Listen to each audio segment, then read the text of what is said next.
Hi, this is Sarit Switzer, and welcome to the It Is Taught podcast, a podcast devoted to the teachings of Rabbi Shneur Zalman of Liadi as recorded in his most famous work, the Tanya. My hope for this show is to make these teachings accessible and relatable to the average person, regardless of prior Jewish education or affiliation. The episodes follow the prescribed daily study portions and are meant to serve as practical lessons in how to live your life as your true self and develop an authentic and powerful relationship with your Creator. I have personally experienced the effects the study of this work has had on me, and I'm excited to share what I can of this knowledge with you.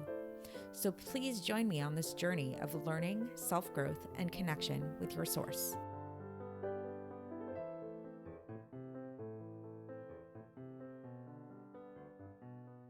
Hi, and welcome to the It Is Taught podcast. This is episode 201 for the 12th of Sivan in a leap year. So yesterday we were talking about sunlight and the sun and how here on Earth we perceive sunlight as being something very substantial, very real. So it's like if you're in a room and there's light coming in through that room, like let's say if there's none of the lights are on, but there's light coming in the room, that's coming from the sun. Those are rays of sunlight coming in. If you have like stained glass window, then you can see the colors coming through, and that's the rays of the sun coming through. However, if you were to take these same rays of sunlight and you were to shine them back into the sun, which is the origin of these rays of sunlight, we talked about how these rays of sunlight would cease to exist and they would no longer have an independent existence of their own because these rays of sunlight originate in the sun. So this is in Hebrew, the term for this is called batal b'mtzius, nullified in its source. And we talked about how all of this is really an analogy for understanding ourselves and God, and how everything in the world comes from God. And really, while to us, it might seem like the world has an independent existence and that we have a very tangible and self-sustaining type of existence, the truth is, God is our origin. So if we were to go back to our origin, then we too, just like the rays of the sunlight, would be nullified in the sun. Now, in today's episode, we're going to bring up a quandary related to this. And for context, we are finishing off chapter 3 of Shara Yochad V'Amunah. And the quandary that the Alter Rebbe is going to bring up today is the fact that if by this logic, if we say that like if we were to shine the rays of the sunlight in the sun, they would cease to exist. And the only reason why we can perceive the rays of sunlight as having a tangible existence is because they're outside of the sun, because it's like those rays of sunlight are shining into something which is not the sun. How does this translate properly into God and into God's radiance in the world?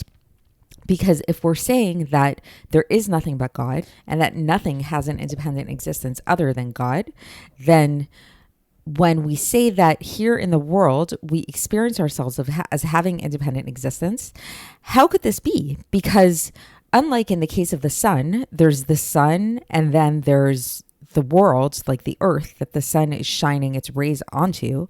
And so thus there's something other than sunness that it can shine those rays onto. When it comes to God, we're saying that there is nothing really truly other than God. So how is it then that we're able to perceive ourselves and feel ourselves to be independent entities? So this is the question of today, and it's actually not going to be answered today.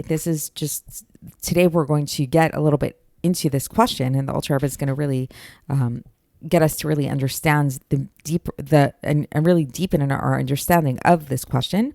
And then tomorrow we're going to begin to explore some things that we need to know in order to understand this.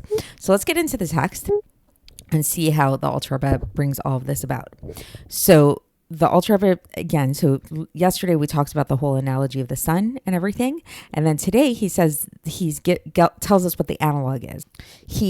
So he says that just like we said that like when we talked about the sunlight in relation to the sun, this is exactly similar to the creation in relation to the godly energy, the godly shefa, the godly influence that comes from the spirit of the mouth of God that is comes down here and influences all of us and brings us into existence.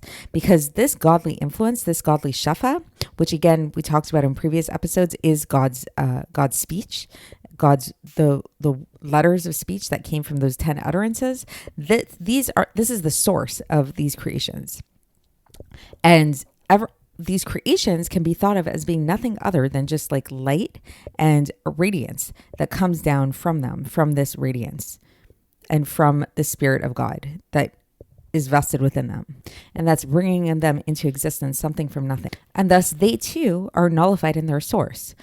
Just like we talked about how the light of the sun is nullified in its source and is considered as if not in nothingness, and cannot be called anything at all when it's in its source. So again, in the sun itself, we can't say that there's sunlight and there's rays of sunlight within the sun itself. It's only when there's something apart from the sun, only when it's underneath the sun, when they are not in their source, then we can say that there's different rays of sunlight. So too is it the case when it comes to different created beings, that we can't call them an actual yesh, we can't call them as something at all, but rather we only see them as they're only considered to be a something in relation to our eyes of flesh, because we don't see the origin. We don't see the origin, which is the Spirit of God that brings them into existence, something from nothing at all times.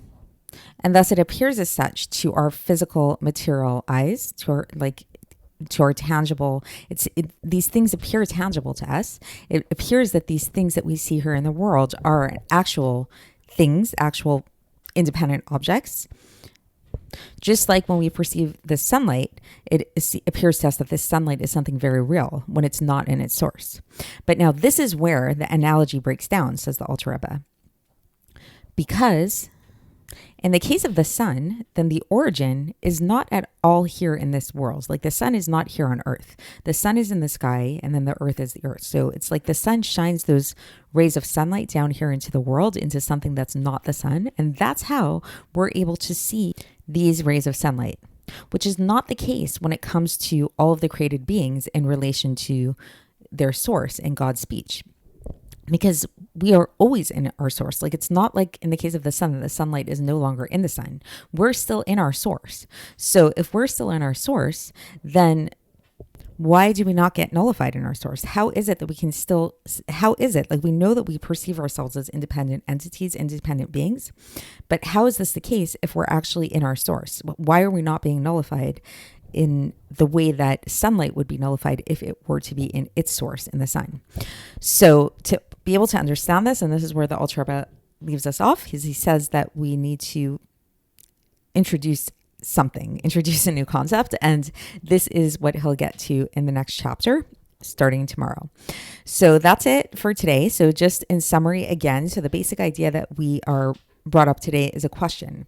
The question is that if we know that in the case of the sun and sunlight, that the only reason why we're able to perceive sunlight as being an independent entity, as being something apart from the sun, is because it shines into something which is not the sun.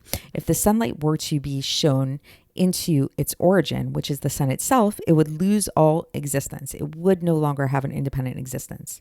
So thus, when we talk about this sunlight as an analogy for created beings in relation to God's speech, which is that which created the entire world, why is it, and continues to create the entire world, why is it that we are not being nullified? Because unlike in the case of the sun and the sunlight, we are still in our source. God's speech is everywhere. It's not, God is continuously bringing the world into existence, something from nothing at all time. There is nothing but God. So if that's the case, why do we perceive ourselves as being something separate? So to answer this question, we're going to begin on a journey tomorrow. And so stay with it, and I will speak to you then. Thanks for listening to the It Is Taught podcast, hosted by Sarit Switzer. This podcast is dedicated in loving memory of my maternal grandfather, Avraham Yitzchak ben Binyamin HaKohen of blessed memory. Music by Shoshana. If you enjoyed this episode and would like to support the show, please share it with others and subscribe on YouTube, Apple iTunes, Spotify, or wherever you listen to podcasts. And make sure to leave us a 5-star review.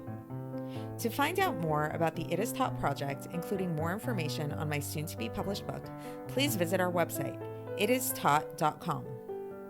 To catch the latest from me, Follow me on Facebook, Instagram, and Twitter. Looking forward to speaking with you tomorrow, and until then, have a great day.